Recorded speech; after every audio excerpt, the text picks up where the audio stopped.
Hello everyone welcome back to your own channel Scientia. ਜਿਵੇਂ ਕਿ ਤੁਸੀਂ ਜਾਣਦੇ ਹੋ ਆਪਾਂ ਆਪਣੇ ਚੈਨਲ ਤੇ ਸਾਇੰਸ ਦੀ ਪ੍ਰਿਪਰੇਸ਼ਨ ਕਰ ਰਹੇ ਹਾਂ ਕੰਪੀਟੀਟਿਵ ਐਗਜ਼ਾਮਸ ਦੇ ਲਈ। ਅਗਰ ਤੁਸੀਂ ਚੈਨਲ ਤੇ ਨਿਊ ਹੋ ਤਾਂ ਚੈਨਲ ਨੂੰ ਸਬਸਕ੍ਰਾਈਬ ਕਰ ਲਓ, ਬੈਲ ਆਈਕਨ ਨੂੰ ਪ੍ਰੈਸ ਕਰ ਲਓ ਸੋ ਦੈਟ ਤੁਹਾਨੂੰ ਡੇਲੀ ਦੀ ਅਪਡੇਟ ਮਿਲਦੀ ਰਹੇ। ਹਾਂਜੀ, ਅੱਜ ਆਪਾਂ ਫਿਜ਼ਿਕਸ ਦੀ ਸੀਰੀਜ਼ ਨੂੰ ਕੰਟੀਨਿਊ ਕਰਾਂਗੇ ਜੋ ਤੁਹਾਡੇ ਮਾਸਟਰ ਕੈਡਰ ਐਗਜ਼ਾਮ ਦੇ ਲਈ ਮੋਸਟ ਇੰਪੋਰਟੈਂਟ ਹੈ। ਸਟਾਰਟ ਕਰਦੇ ਹਾਂ ਅੱਜ ਦਾ ਜੋ ਆਪਣਾ ਟੌਪਿਕ ਹੈ। ਅੱਜ ਆਪਣਾ ਟੌਪਿਕ ਹੈ ਇਲੈਕਟ੍ਰਿਸਿਟੀ ਐਂਡ ਮੈਗਨੇਟਿਜ਼ਮ, ਜੋ ਆਪਣਾ ਕਾफ़ी टाइम तो चल रहे हैं एंड आई थिंक ਤੁਹਾਨੂੰ ਕਨਸੈਪਟਸ ਕਲੀਅਰ ਵੀ ਹੋ ਰਹੇ हैं। ਆਪਾਂ ਬਿਲਕੁਲ ਸਲੋ ਕਰ ਰਹੇ ਹਾਂ ਸੋ ਦੈਟ ਤੁਹਾਡੇ ਕਨਸੈਪਟਸ ਕੀ ਹੈ ਕਲੀਅਰ ਹੋ ਜਾਣ। ਅਗਰ ਤੁਹਾਨੂੰ ਕੋਈ ਵੀ ਡਾਊਟ ਹੁੰਦਾ ਤਾਂ ਤੁਸੀਂ ਕਮੈਂਟ ਬਾਕਸ ਦੇ ਵਿੱਚ ਕਮੈਂਟ ਕਰਕੇ ਪੁੱਛ ਸਕਦੇ ਹੋ। ਸਟਾਰਟ ਕਰਦੇ ਹਾਂ। ਸਭ ਤੋਂ ਪਹਿਲਾਂ ਅੱਜ ਆਪਾਂ ਗੱਲ ਕਰਾਂਗੇ, ਦੇਖੋ ਜੋ ਆਪਣਾ ਟੌਪਿਕ ਹੈ ਅੱਜ ਆਪਾਂ ਗੱਲ ਕਰਨੀ ਹੈ ਮੈਗਨੈਟੋਸਟੈਟਿਕ ਦੇ ਬਾਰੇ। ਦੇਖੋ ਇਸ ਦੇ ਵਿੱਚ ਕੀ ਹੈ, ਸਭ ਤੋਂ ਪਹਿਲਾਂ ਅਗਰ ਆਪਾਂ ਗੱਲ ਕਰੀਏ, ਦੇਖੋ ਕੋਈ ਵੀ ਸਟੇਸ਼ਨਰੀ ਚਾਰਜ ਹੈ ਕਿਊ ਨੋਟ, ਅਗਰ ਉਸ ਦੀ ਗੱਲ ਕਰੀਏ ਉਸ ਨੂੰ ਪਲੇਸ ਕੀਤਾ ਆਪਾਂ ਇਲੈਕਟ੍ਰਿਕ ਫੀਲਡ ਈ ਦੇ ਵਿੱਚ। ਕੋਈ ਵੀ ਟੈਸਟ ਚਾਰਜ ਕਿਊ ਨੋਟ ਹੈ ਉਸ ਨੂੰ ਪਲੇਸ ਕੀਤਾ ਆਪਾਂ ਨੇ ਇਲੈਕਟ੍ਰਿਕ ਫੀਲਡ ਈ ਦੇ ਵਿੱਚ, ਤਾਂ ਉਹ ਉਸ ਦੇ ਉੱਪਰ ਉਹ ਕੀ ਐਕਸਪੀਰੀਅੰਸ ਕਰੂ, ਇੱਕ ਫੋਰਸ, ਕਿਹੜੀ ਫੋਰਸ, ਇਲੈਕਟ੍ਰੋਸਟੈਟਿਕ ਫੋਰਸ। ਕੀ ਐਕਸਪੀਰੀਅੰਸ ਕਰੂ, ਇਲੈਕਟ੍ਰੋਸਟੈਟਿਕ ਫੋਰਸ ਨੂੰ ਕੀ ਕਰੇਗਾ, ਐਕਸਪੀਰੀਅੰਸ ਕਰੂ ਕੌਣ, ਟੈਸਟ ਚਾਰਜ ਕਿਊ ਨੋਟ। ਮੀਨਸ ਕੀ ਬਣ ਜੂ ਆਪਣੇ ਕੋਲ, ਫੋਰਸ ਕਿਸ ਦੇ ਇਕੁਅਲ ਆ ਜੂਗੀ, ਕਿਊ ਨੋਟ ਈ ਦੇ। ਈ ਵੈਕਟਰ ਇਲੈਕਟ੍ਰਿਕ ਫੀਲਡ ਦਾ ਹੋ ਗਿਆ, ਐਫ ਕੀ ਹੋ ਗਈ ਫੋਰਸ। ਦੇਖੋ ਹੁਣ ਅਗਰ ਆਪਾਂ ਗੱਲ ਕਰੀਏ, ਇਹ ਤਾਂ ਗੱਲ ਸੀ ਜਦੋਂ ਕੀ ਹੈ ਕੋਈ ਵੀ ਸਟੇਸ਼ਨਰੀ ਸੋਰਸ ਚਾਰਜ ਪ੍ਰੋਡਿਊਸ ਕਰਦਾ ਤਾਂ ਕੀ ਕਰਦਾ, ਇਲੈਕਟ੍ਰਿਕ ਫੀਲਡ ਦੇ ਵਿੱਚ ਕਰਦਾ, stationery test charge. Clear. Next ਅਗਰ ਮੈਂ ਗੱਲ ਕਰਾਂ, ਅਗਰ ਕੀ ਹੈ ਚਾਰਜ ਕੀ ਕਰ ਰਿਹਾ, ਮੂਵ ਕਰ ਰਿਹਾ। ਅਗਰ ਕੋਈ ਵੀ ਚਾਰਜ ਹੈ, ਟੈਸਟ ਚਾਰਜ ਹੈ, ਉਹ ਕੀ ਕਰ ਰਿਹਾ, ਮੂਵਿੰਗ ਹੈ, ਚੱਲ ਰਿਹਾ, ਮੂਵ ਕਰ ਰਿਹਾ ਤਾਂ ਵਿਦ ਵਿਲੋਸਿਟੀ ਵੀ ਨਾਲ, ਵੀ ਵਿਲੋਸਿਟੀ ਨਾਲ ਕੀ ਕਰ ਰਿਹਾ, ਮੂਵ ਕਰ ਰਿਹਾ, ਤਾਂ ਇਸ ਦਾ ਮਤਲਬ ਕੀ ਹੈ, ਉਹ ਕੀ ਐਕਸਪੀਰੀਅੰਸ ਕਰਦਾ, ਮੈਗਨੈਟਿਕ ਫੀਲਡ। ਮੀਨਸ ਕਿਊ ਨੋਟ ਕੀ ਐਕਸਪੀਰੀਅੰਸ ਕਰਦਾ, ਮੈਗਨੈਟਿਕ ਫੀਲਡ ਨੂੰ ਕੀ ਕਰਦਾ, ਐਕਸਪੀਰੀਅੰਸ ਕਰਦਾ। ਮੈਗਨੈਟਿਕ ਫੀਲਡ ਨੂੰ ਕਿਸ ਦੇ ਨਾਲ ਰਿਪਰੈਜ਼ੈਂਟ ਕਰਦਾ, ਬੀ ਵੈਕਟਰ ਨਾਲ, ਉਸ ਨੂੰ ਕੀ ਕਰੇਗਾ, ਰਿਪਰੈਜ਼ੈਂਟ ਕਰੇਗਾ। ਦੇਖੋ ਹੁਣ ਤੁਸੀਂ ਕੀ ਲਿਖ ਸਕਦੇ ਹੋ, ਫੋਰਸ ਕਿਸ ਤਰ੍ਹਾਂ ਨਾਲ ਲਿਖੋਗੇ, ਮੈਗਨੈਟਿਕ ਫੀਲਡ ਦੀ ਐਮ ਲਿਖੋਗੇ, ਕਿਊ ਨੋਟ ਜੋ ਟੈਸਟ ਚਾਰਜ ਹੈ ਇੰਟੂ ਵੀ, ਵਿਲੋਸਿਟੀ ਨਾਲ ਮੂਵ ਕਰ ਰਿਹਾ, ਇੰਟੂ ਬੀ ਮੈਗਨੈਟਿਕ ਫੀਲਡ। ਇਹ ਤੁਹਾਡੇ ਕੋਲ ਕੀ ਆ ਗਈ, ਇਕੁਏਸ਼ਨ ਆ ਗਈ ਜਦੋਂ ਇਲੈਕਟ੍ਰੋਮੈਗਨੈਟਿਕ ਫੋਰਸ ਹੈ ਮੀਨਸ ਕਿਸ ਦੇ ਵਿੱਚ ਹੈ, ਮੈਗਨੈਟਿਕ ਫੀਲਡ ਦੇ ਵਿੱਚ ਹੈ। ਕਲੀਅਰ। ਦੇਖੋ ਹੁਣ ਇਸ ਤੋਂ ਹੀ ਆਪਾਂ ਗੱਲ ਕਰੀਏ, ਅਗਰ ਆਪਾਂ ਨੇ ਦੋ ਇਕੁਏਸ਼ਨਸ ਲਈਆਂ, ਇੱਕ ਤਾਂ ਆਪਣੇ ਕੋਲ ਆ ਗਈ ਫਸਟ ਜੋ ਇਲੈਕਟ੍ਰਿਕ ਫੀਲਡ ਦੀ ਇਕੁਏਸ਼ਨ ਸੀ, ए वाली फर्स्ट इक्वेशन। सेकंड अपने कोल की आई है magnetic field the equation second number. अगर आप फर्स्ट टू इक्वेशनस तो गल करिए, मीनस जो लॉरेंट्स फोर्स आएगी अपने कोल इलैक्ट्रिक ते मैगनैटिक फील्ड तो वो अपने कोल की बन जूगी, q naught E vector first यही सी plus q naught v cross B. वी अपने कोल की सीगा, देखो ਵਿਲੋਸਿਟੀ, ਬੀ ਕੀ ਆਪਣੇ ਕੋਲ ਮੈਗਨੈਟਿਕ, ਫਿਰ ਇਸ ਨੂੰ ਕੀ ਬੋਲਿਆ, ਲੌਰੈਂਟਸ ਫੋਰਸ ਦੀ ਇਕੁਏਸ਼ਨ ਬੋਲਿਆ ਜਾਂਦਾ। ਕਲੀਅਰ ਹੋਇਆ। ਆਈ ਹੋਪ ਤੁਹਾਨੂੰ ਸਮਝ ਆ ਚੁੱਕਿਆ ਕਿ ਕਿਸ ਵੇ ਦੇ ਨਾਲ ਇਹ ਕੀ ਹੋਈ ਹੈ, ਫਾਰਮ ਕੀਤੀ ਗਈ ਹੈ। ਨੈਕਸਟ ਦੇਖੋ ਅਗਰ ਆਪਾਂ ਗੱਲ ਕਰੀਏ ਹੁਣ ਇਸ ਦੀ, ਅਗਰ ਆਪਾਂ ਗੱਲ ਕਰੀਏ ਤਾਂ ਇਸ ਤੋਂ ਇਕੁਏਸ਼ਨ ਦੀ ਜੋ ਆਪਣੇ ਕੋਲ ਇਕੁਏਸ਼ਨ ਬਣੀ ਹੈ, ਇਸ ਤੋਂ ਅਗਰ ਆਪਾਂ ਦੇਖੀਏ ਤਾਂ ਜਸਟ ਅ ਸੈਕਿੰਡ, ਫੋਰਸ ਤੋਂ ਅਗਰ ਆਪਾਂ ਗੱਲ ਕਰੀਏ ਐਫ ਐਮ ਆਪਣੇ ਕੋਲ ਕੀ ਆਇਆ, q naught v cross B. Clear. इस तो अगर मैं यूनिट निकालना चाहवा मैगनैटिक फील्ड दे तो एफ एम की है, इस तो की पता चल रहा है कि वह क्यू नॉट वी बी दे की है, परपेंडिकुलर है बी वैक्टर दे। ये की हो गया, परपेंडिकुलर है। इसका मतलब अगर मैं unit magnetic field be the निकालना चाहवा तो वह की बनेगी, यूनिट ऑफ फोर्स मतलब फोर्स की यूनिट, नीचे अपने कोल की आ जाएगा जो अपने कोल चार्ज की यूनिट है क्यू की यूनिट, मल्टीप्लाई दे विच की आ जाएगा, मैं उपरले रिलेशन ओपन किया, unit of velocity, unit of velocity, velocity की यूनिट, तो अपने कोल की बन जाएगा, बी की बन जाएगा अपने कोल newton coulomb per second metre, या न्यूटन की बन जाएगा, न्यूटन पर मीटर पर कूलम सैकेंड। ये अपने कोल की बन गई, एस आई यूनिट बन गई किस दी, मैगनैटिक फील्ड दी। देखो वैसे मैगनैटिक फील्ड की जो एस आई यूनिट होंगी है वो टेस्ला होंगी है, ਹੁਣ 1 ਟੈਸਲਾ ਦੀ ਵੈਲਿਊ ਕਿੰਨੀ ਹੋ ਗਈ ਆ ਤੁਹਾਨੂੰ ਮੈਂ ਆਪਾਂ ਹੁਣੇ ਸੋਲਵ ਕੀਤਾ ਹੈ, ਨਿਊਟਨ ਪਰ ਕੂਲਮ ਪਰ मीटर ਸੈਕਿੰਡ, ਜਾਂ ਤੁਸੀਂ ਕੀ ਲਿਖ ਸਕਦੇ ਹੋ ਨਿਊਟਨ ਪਰ ਐਂਪੀਅਰ ਪਰ मीटर, ਕੀ ਲਿਖ ਸਕਦੇ ਹੋ ਨਿਊਟਨ ਪਰ ਐਂਪੀਅਰ ਪਰ मीटर। ਕਲੀਅਰ, ਇਸ ਵੇ ਦੇ ਨਾਲ ਇਹ ਵੀ ਕੀ ਦੇ ਬਰਾਬਰ ਹੋਏਗੀ 1 ਟੈਸਲਾ ਦੀ। ਆਈ ਹੋਪ ਤੁਹਾਨੂੰ ਕਲੀਅਰ ਹੋ ਚੁੱਕੀ ਹੈ। ਅਗਰ ਮੈਂ ਇਸ ਦੀ ਡੈਫੀਨੇਸ਼ਨ ਬੋਲਾਂ ਤਾਂ ਕੀ ਹੋ ਗਿਆ, 1 ਟੈਸਲਾ ਆਪਣੇ ਕੋਲ ਕਿਸ ਦੇ ਇਕੁਅਲ ਹੋ ਜਾਏਗਾ 1 coulomb moving charge with velocity of 1 metre per second ਦੇ ਨਾਲ and perpendicular to magnetic field at that point experience a force F of 1 Newton। Clear, I hope ਤੁਹਾਨੂੰ ਕਲੀਅਰ ਹੋ ਚੁੱਕਿਆ। ਨੈਕਸਟ ਆਪਾਂ ਗੱਲ ਕਰਾਂਗੇ magnetic force on a current element. Next ਆਪਾਂ ਗੱਲ ਕਰਾਂਗੇ magnetic force on a current element ਦੇ ਜੋ ਮੈਗਨੈਟਿਕ ਫੋਰਸ ਹੈ ਉਸ ਨੂੰ ਕੀ ਕਰਾਂਗੇ, ਡਿਸਕਸ ਕਰਾਂਗੇ। ਦੇਖੋ ਸਭ ਤੋਂ ਪਹਿਲਾਂ ਅਗਰ ਮੈਂ ਗੱਲ ਕਰਾਂ ਆਪਾਂ ਨੇ ਕੀ ਕੰਸੀਡਰ ਕਰ ਲਈ, ਇੱਕ ਵਾਇਰ ਹੈ। ਜਸਟ ਅ ਸੈਕਿੰਡ ਮੈਂ ਤੁਹਾਨੂੰ ਡਰਾ ਕਰ ਦਿੰਦੀ ਹਾਂ ਇਸ ਤਰ੍ਹਾਂ ਨਾਲ। ਅਗਰ ਆਪਾਂ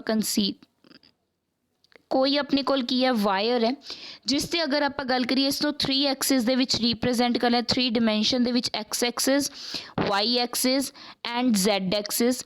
3 ਡਿਮੈਂਸ਼ਨ ਦੇ ਵਿੱਚ ਆਪਾਂ ਕੀ ਕਰ ਲਿਆ, ਇਸ ਨੂੰ ਰੀਪ੍ਰਜੈਂਟ ਕਰ ਲਿਆ। ਇਸ ਦੇ ਵਿੱਚ ਕੀ ਹੈ ਕਰੰਟ, ਐਕਸ ਐਕਸਿਸ ਦੇ ਵਿੱਚ ਆਈ ਕਰੰਟ ਕੀ ਕਰ ਰਿਹਾ, ਫਲੋ ਕਰ ਰਿਹਾ। ਕੋਈ ਵੀ ਪਾਰਟੀਕਲ ਪ੍ਰੈਜ਼ੈਂਟ ਹੈ ਜਿਸ ਦਾ ਕੀ ਹੈ ਚਾਰਜ ਹੈ, ਮੀਨਸ ਜੋ ਕੀ ਕ੍ਰੀਏਟ ਕਰ ਰਿਹਾ ਮੈਗਨੈਟਿਕ ਫੀਲਡ ਕ੍ਰੀਏਟ ਕਰੇਗਾ। ਇਸ ਦੀ ਲੈਂਥ ਸਮੋਲ ਲੈਂਥ ਕੀ ਹੈ ਆਪਣੇ ਕੋਲ DL ਹੈ। ਕਲੀਅਰ, ਆਪਾਂ ਨੇ ਕੀ ਕੰਸੀਡਰ ਕੀਤਾ, ਇੱਕ ਆਪਣੇ ਕੋਲ ਕਰੰਟ ਕੈਰਿੰਗ ਵਾਇਰ ਹੈ ਜਿਸ ਦੇ ਵਿੱਚ ਆਈ ਕਰੰਟ ਫਲੋ ਕਰ ਰਿਹਾ, ਕਿ ਇਸ ਦੇ ਵਿੱਚ ਪਲੇਸ ਕੀਤੀ ਗਈ ਹੈ ਮੈਗਨੈਟਿਕ ਫੀਲਡ B ਦੇ ਵਿੱਚ ਡਾਇਰੈਕਟ ਅਲੋਂਗ ਕਿਸ ਦੇ ਵਾਈ ਐਕਸਿਸ ਦੇ। ਕਲੀਅਰ, ਦੇਖੋ ਹੁਣ ਅਗਰ ਮੈਂ ਗੱਲ ਕਰਾਂ ਜੋ ਵਾਇਰ ਪਲੇਸ ਹੈ ਉਹ ਕਿਸ ਦੇ, ਵਾਇਰ ਕਿਸ ਦੇ ਪਲੇਸ ਕੀਤੀ ਗਈ ਆਪਾਂ ਨੇ ਐਕਸ ਐਕਸਿਸ ਦੇ ਅਲੋਂਗ ਕੀ ਕੀਤੀ ਹੈ, ਪਲੇਸ ਕੀਤੀ ਗਈ ਹੈ। ਹੁਣ ਆਪਾਂ ਕੀ ਦੇਖੋ ਕੀ ਡਿਸਕਸ ਕਰਾਂਗੇ, ਜੋ ਕਰੰਟ ਫਲੋ ਕਰ ਰਿਹਾ, ਮੰਨ ਲਓ ਕਰੰਟ ਆਈ ਕੀ ਕਰ ਰਿਹਾ, ਫਲੋ ਕਰ ਰਿਹਾ, ਉਹ ਕਿਸ ਡਾਇਰੈਕਸ਼ਨ 'ਚ ਕਰੇਗਾ, ਐਕਸ ਐਕਸਿਸ ਡਾਇਰੈਕਸ਼ਨ ਦੇ ਵਿੱਚ ਕੀ ਕਰੇਗਾ, ਫਲੋ ਕਰੇਗਾ। ਤਾਂ ਹੁਣ ਦੇਖੋ ਜੋ ਮੈਗਨੈਟਿਕ ਫੋਰਸ ਹੈ ਆਪਣੇ ਕੋਲ, ਆਪਾਂ ਨੇ ਹੁਣੇ ਡਿਸਕਸ ਕੀਤੀ ਹੈ, ਜੋ ਮੈਗਨੈਟਿਕ ਫੋਰਸ ਹੈ FM ਉਹ ਕਿਸ ਦੇ ਇਕੁਅਲ ਹੋਏਗੀ, Q V vector cross B vector, ਇਸ ਦੇ ਇਕੁਅਲ ਹੋਏਗੀ। ਠੀਕ ਹੈ ਜੀ, ਤਾਂ ਜਿੰਨੇ ਨੰਬਰ ਆਫ ਚਾਰਜ ਕੈਰੀਅਰਸ ਨੇ ਪਰ ਯੂਨਿਟ ਵੋਲਿਊਮ ਦੇ, ਦੇਖੋ ਕੋਈ ਨਾ ਕੋਈ ਚਾਰਜ ਪਾਰਟੀਕਲਸ ਹੋਣਗੇ, ਆਪਾਂ ਲੈਟ ਕਰ ਲੈਂਦੇ ਨੰਬਰ ਆਫ ਪਾਰਟੀਕਲਸ ਆਪਣੇ ਕੋਲ ਕਿੰਨੇ ਆ n ਕੀ ਹੈ number of charge particles, means Q ਕੀ ਹੈ ਆਪਣੇ ਕੋਲ ਨੰਬਰ ਆਫ ਚਾਰਜ ਪਾਰਟੀਕਲਸ ਨੇ ਜੋ ਕਿੰਨੇ ਵੋਲਿਊਮ ਦੇ ਵਿੱਚ ਮੂਵ ਕਰ ਰਹੇ ਆ, DV ਵੋਲਿਊਮ ਦੇ ਵਿੱਚ ਕੀ ਕਰ ਰਹੇ ਆ, ਘੁੰਮ ਰਹੇ ਆ, ਤਾਂ NDV ਬਣ ਜਾਏਗਾ। ਕਲੀਅਰ, ਤਾਂ ਅਗਰ ਆਪਾਂ ਗੱਲ ਕਰੀਏ ਫੋਰਸ ਦੀ, ਤਾਂ ਇਸ ਤੋਂ ਆਪਣੇ ਕੋਲ ਫੋਰਸ ਦੀ ਸਮੋਲ ਜੋ ਚੇਂਜ ਹੈ ਫੋਰਸ ਦੇ ਵਿੱਚ ਉਹ ਕਿੰਨਾ ਆਏਗਾ ਆਪਣੇ ਕੋਲ NDV, ਜਿਸ ਵੋਲਿਊਮ ਦੇ ਵਿੱਚ Q V vector cross B vector. ਇਹੀ ਆਪਣੇ ਕੋਲ ਇਕੁਏਸ਼ਨ ਸੀਗੀ ਹੁਣੇ, ਬਸ ਆਪਾਂ ਐਡ ਕੀ ਕੀਤਾ NDV, ਜਿਸ ਵੋਲਿਊਮ ਦੇ ਵਿੱਚ ਕੀ ਹੈ ਨੰਬਰ ਆਫ ਪਾਰਟੀਕਲਸ ਕੀ ਕਰ ਰਹੇ ਆ, ਮੂਵ ਕਰ ਰਹੇ ਆ। ਦੇਖੋ ਹੁਣ ਅਗਰ ਮੈਂ ਲੈਂਥ ਵੋਲਿਊਮ ਦੀ ਗੱਲ ਕਰਾਂ ਤਾਂ ਇਹ ਕਿਸ ਦਾ ਐਲੀਮੈਂਟ ਸੀ, DL ਦਾ ਐਲੀਮੈਂਟ ਸੀ, ਮੀਨਸ ਇਸ ਨੂੰ ਮੈਂ ਕ੍ਰੋਸ ਸੈਕਸ਼ਨ ਏਰੀਆ ਤੇ ਤਾਂ ਇਸ ਨੂੰ ADL ਕਰ ਸਕਦੀ ਹਾਂ, ਮੀਨਸ DV ਦੀ ਵੈਲਿਊ ਕਿੰਨੀ ਆ ਜਾਏਗੀ, ADL ਆ ਜਾਏਗੀ। ਕਲੀਅਰ, ਹੁਣ ਅਗਰ ਮੈਂ ਵੈਲਿਊ ਨੂੰ ਪੁੱਟ ਕਰਦਾ ਤਾਂ DF ਆਪਣੇ ਕੋਲ ਕਿਸ ਦੇ ਇਕੁਅਲ ਬਣ ਜਾਏਗਾ, ਅਗਰ ਆਪਾਂ ਵੈਲਿਊ ਪੁੱਟ ਕਰੀਏ ਕੀ ਬਣ ਜਾਏਗਾ ਆਪਣੇ ਕੋਲ ADL ADL ਨਾਲ ਕੀ ਹੈ ਆਪਣੇ ਕੋਲ, ਆਪਾਂ ਨੇ ਸਿਰਫ ਕੀ ਕੀਤਾ DV ਦੀ ਵੈਲਿਊ ਪੁੱਟ ਕੀਤੀ ਹੈ, ਤਾਂ NV ਇੱਧਰ ਰਹੇਗਾ, ADL ਆ ਗਿਆ, ਨਾਲ ਆਪਣੇ ਕੋਲ ਕੀ ਆ ਜਾਏਗਾ Q V vector cross B vector. Clear, ਦੇਖੋ ਹੁਣ ਇਸ ਤੋਂ ਅਗਰ ਆਪਾਂ ਗੱਲ ਕਰੀਏ ਆਪਣੇ ਕੋਲ ਕਰੰਟ ਡੈਂਸਿਟੀ J ਕਿਸ ਦੇ ਇਕੁਅਲ ਹੁੰਦੀ ਹੈ, NQ V ਵੈਕਟਰ ਦੇ। ਇਹ ਆਪਣੇ ਕੋਲ ਕੀ ਹੈ ਕਰੰਟ ਡੈਂਸਿਟੀ, J ਕਿਸ ਨੂੰ ਰਿਪਰੈਜ਼ੈਂਟ ਕਰਦੀ ਹੈ, ਕਰੰਟ ਡੈਂਸਿਟੀ ਨੂੰ। ਤਾਂ ਇਸ ਦੀ ਆਪਾਂ ਦੇਖੋ ਅਗਰ ਮੈਂ ਗੱਲ ਕਰਾਂ ਵੈਲਿਊ ਕਿਤੇ ਕਿਤੇ ਪੁੱਟ ਹੋ, ਜੋ N ਆਪਣੇ ਕੋਲ area, Q area, V area, ਤਿੰਨਾਂ ਦੇ ਵਿੱਚ ਮੈਂ ਵੈਲਿਊ ਪੁੱਟ ਕਰ ਸਕਦੀ ਹਾਂ, J ਕਰੰਟ ਡੈਂਸਿਟੀ ਆਰਾਮ ਨਾਲ ਕਰ ਸਕਦੇ ਹਾਂ। ਤਾਂ ਇਸ ਦੀ ਜਦੋਂ ਮੈਂ ਵੈਲਿਊ ਪੁੱਟ ਕਰੂੰਗੀ ਤਾਂ ਆਪਣੇ ਕੋਲ ਫੋਰਸ ਕੀ ਬਣ ਜਾਏਗੀ, DF ਕੀ ਬਣ ਜਾਏਗਾ, ADL J ਵੈਕਟਰ ਕ੍ਰੋਸ ਕੀ ਬਣ ਜਾਏਗਾ ਆਪਣੇ ਕੋਲ B ਵੈਕਟਰ। ਕਲੀਅਰ, ਇਸ ਦੇ ਵਿੱਚ ਅਗਰ ਆਪਾਂ ਗੱਲ ਕਰੀਏ, ਹੁਣ ਦੇਖੋ ਮੰਨ ਲਓ ਜੋ ਲੈਂਥ ਹੈ ਉਹ ਕਿਸ ਨੂੰ ਟੈਂਡ ਕਰ ਰਹੀ ਹੈ, ਮੰਨ ਲਓ ਡੀ ਕੋਈ ਲੈਂਥ ਹੈ, ਕਿਸ ਨੂੰ ਟੈਂਡਸ ਕਰ ਰਹੀ ਹੈ, 0 ਨੂੰ। ਮੀਨਸ ਜੋ ਡੀ ਦੀ ਲੈਂਥ ਹੈ ਉਹ ਸੇਮ ਹੈ ਕਿ ਐਜ਼ ਕਰੰਟ ਡੈਂਸਿਟੀ ਜੇ ਦੇ, ਤਾਂ ਆਪਣੇ ਕੋਲ ਜੋ ਡੀ ਬਣੇਗਾ ਉਹ ਕਿਸ ਦੇ ਇਕੁਅਲ ਬਣੇਗੀ, ਜੋ ਚੇਂਜ ਇਨ ਫੋਰਸ ਹੈ ਉਹ ਕੀ ਬਣ ਜਾਏਗਾ, I D cross B vector. Clear. ਦੇਖੋ ਹੁਣ ਮੈंने ਕੀ ਕੀਤਾ ਇਸ ਦੇ ਵਿੱਚ, ਜੋ ਜੇ ਵੈਕਟਰ ਜੇ ਮੋਡੂਲੋ ए ਹੈ ਉਹ ਕਿਸ ਦੇ ਇਕੁਅਲ ਹੋ ਗਿਆ, ਆਪਣੇ ਕੋਲ आई ਦੇ ਇਕੁਅਲ ਹੋ ਗਿਆ, ਕਰੰਟ ਦੇ ਇਕੁਅਲ ਹੋ ਗਿਆ। ਮੀਨਸ ਇਸ ਨੇ ਆਪਾਂ ਨੂੰ ਕੀ ਦਿੱਤਾ, ਜੋ ਮੈਗਨੈਟਿਕ ਫੋਰਸ ਹੈ ਕਰੰਟ ਐਲੀਮੈਂਟ ਦੀ डी ਦੇ ਕਿਸੇ ਵੀ ਕੰਡਕਟਰ ਤੇ ਜੋ ਕੀ ਕੈਰੀ ਕਰ ਰਿਹਾ, ਕਰੰਟ आई ਕੈਰੀ ਕਰ ਰਿਹਾ, ਉਸ ਨੂੰ ਕਿਸ ਦੇ ਵਿੱਚ ਪਲੇਸ ਕੀਤਾ, ਮੈਗਨੈਟਿਕ ਫੀਲਡ ਦੇ ਵਿੱਚ ਕੀ ਕਰਤਾ ਆਪਾਂ, ਪਲੇਸ ਕਰਤਾ। क्लियर। तो अगर मैं लेंथ ऑफ कंडक्टर अपने कोल की है एल है, मान लो लेंथ ऑफ कंडक्टर की अपने कोल एल है जिस दे विच करंट की कर रहा है, फ्लो कर रहा है, तो बी वैक्टर अपने कोल की बनूगा, I L vector cross B vector बन जाएगा। हुण देखो अगर मैगनीट्यूड की गल करा तो बी किस दे इक्वल हुंदा, बी आई एल नाल की आ जाएगा, साइन थीटा आ जाएगा। ठीक है जी, मैंने क्रॉस प्रोडक्ट खोलता। हुण साइन थीटा की अगर मैं वैल्यू करा तो जी थीटा है तो वो एंगल किस किस दे विचकार बना रहा है, एक तो मैगनैटिक फील्ड बी तो एक आप direction of L they, L की जो लेंथ की अपने को डायरैक्शन है उस दे विचकार की बना रहा है एंगल। तो अपने को यह की बन जूगी, इक्वेशन बन जाएगी अपने को डी एफ की। लास्ट जो अपने को यह की बन गई, अपने को इक्वेशन बन जाएगी, सॉरी दिस वन की बन जाएगी अपने को इक्वेशन बन जाएगी D F is equal to I D L cross B vector. ठीक है जी, क्लीयर होया। नैक्सट आप गल करांगे बायो सैवेट्स ला। देखो बायो सैवेट्स ला की कहते हैं अपने को, बायोट सैवेट्स ला इंपॉर्टेंट ला है, ध्यान नाल करियो, कई बार एग्जाम दे विच की है डायरैक्ट क्वेश्चन बन जाता है इस ला तो यह की है तुहानू पता होना चाहिए। सब तो पहले आप गल करांगे, कंसीडर कर लो कोई भी करंट पास कर रहा है किसी भी कंडक्टर दे विचों ते उस दे अराउंड की आपाने मैगनैटिक फील्ड की करता, सैटअप करता। क्लीयर। तो जो बायोट सैवेट्स ला है उसने की दिता सी आपां नू क्वांटिटेटिव रिलेशनशिप दिता सी। आप एक डायग्राम बना के समझते हैं। देखो पहला मैं डायग्राम बना ला, जस्ट अ सेकेंड बस। इस तरह नाल इत्थे कोई भी पॉइंट पी है जो डी बी वैक्टर नू की कर रहा है, represent small change in magnetic field, ये अपने को की है आर वैक्टर। इस तो अगर आप गल करिए एक वायर है जो कि अगर आप गल करिए डी एल लेंथ की है, इस दी स्मॉल की है, डी एल लेंथ है। क्लीयर।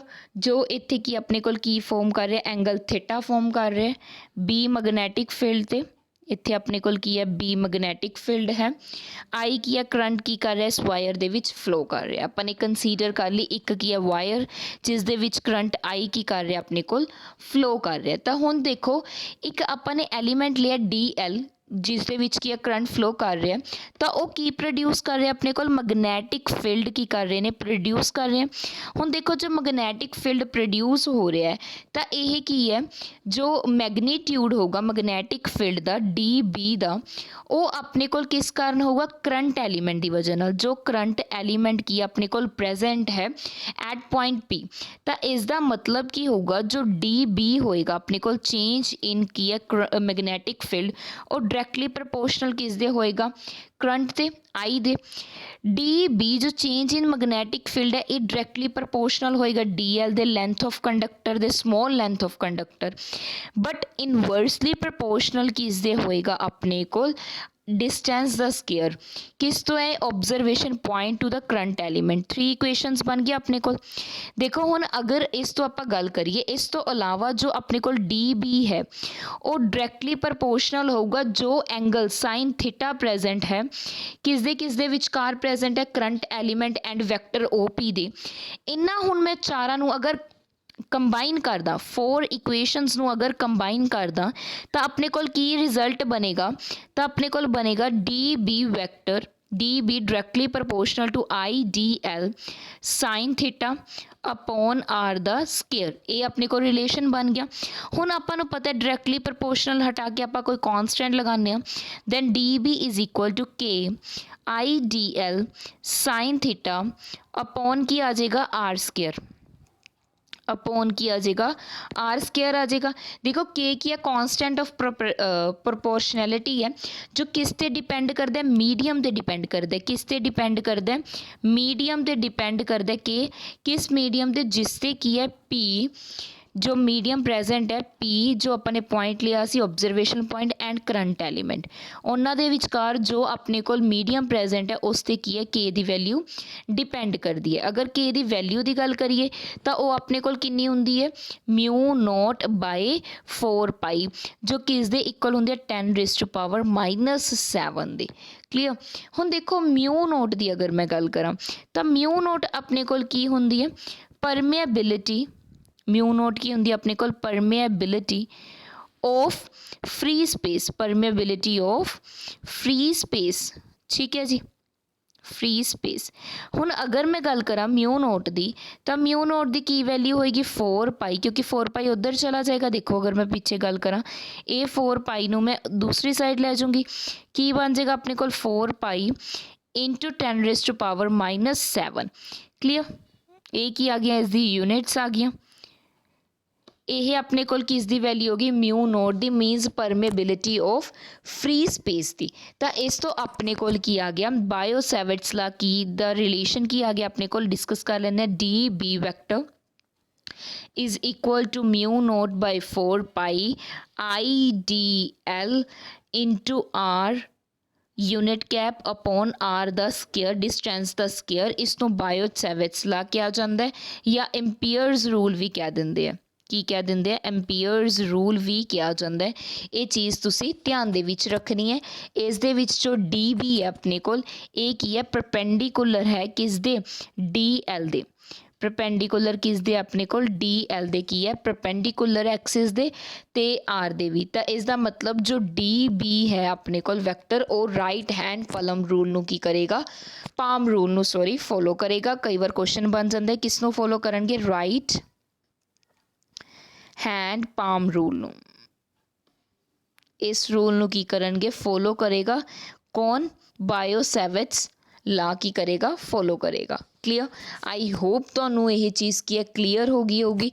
देखो हुण एक चीज़ मैं होर दसा राइट हैंड जो पाम रूल है इस दे विच की चीज़ किसनों रिप्रजेंट करती है तो पता होना चाहिए। सब तो पहला अगर मैं गल करा थंब जो अपना की है अंगूठा होंगे वो किस रिप्रजेंट करता है करंट की डायरैक्शन ऑफ करंट। आई का मतलब क्या करंट डायरैक्शन ऑफ करंट नू रिप्रजेंट करता है। अगर मैं राइट हैंड की गल करा जो अपन फिंगर्स ने जो अपनिया की ने फिंगर्स ने वो किस रिप्रजेंट कर दिया ने direction of lines of flux तो रिप्रजेंट कर दिया ने जिन्नियां भी अपन फिंगर्स ने। ठीक है जी। नैक्सट अगर मैं पाम की गल करा जो अपना पाम है वो की रिप्रजेंट करता है फोर्स नू किस नू रिप्रजेंट करता है फोर्स तो इस नाल ही किया तुहाडा जो बायो सैविट्स ला है जो राइट हैंड पाम रूल नू फॉलो करता है वो की हो गया क्लीयर हो गया। ठीक है जी। इस तो इलावा यही अपने को इनवर्स स्केयर ला भी की करता है फॉलो करता है जो आप किस दे विच इक्विवेलेंस किस दे कोलम्स ला आई थिंक तुहानू याद होना कोलम्स ला भी किया सी। इसे नाल तुहाडा यही की हो गया कंप्लीट हो गया टॉपिक। नैक्सट जो इसदियां एप्लीकेशनस हैं वो आपां नैक्सट क्लास दे विच करांगे। अज लई इन्ना ही करदे हां। अगर तुहानू कोई डाउट होया तो तुसी कमेंट बॉक्स दे विच ईजली कमेंट करके पूछ सकदे हो। वीडियोज़ अच्छियां लगदियां प्लीज़ लाइक कर दिया करो सो दैट मैनू मोटिवेशन मिले कि मैं रोज़ वीडियोज़ अपलोड करा। ठीक है जी। कई बार एक अद्धा दिन मिस हो जाता है उसलिए सॉरी थोड़ा जिहा बिजी हो जानी हाँ। और टैलीग्राम ग्रुप नू ज्वाइन कर लियो अगर तुसी टैलीग्राम ग्रुप नू ज्वाइन नहीं किया। Thank you so much. Share करना ना भुलियो प्लीज़ शेयर करियो। Thank you.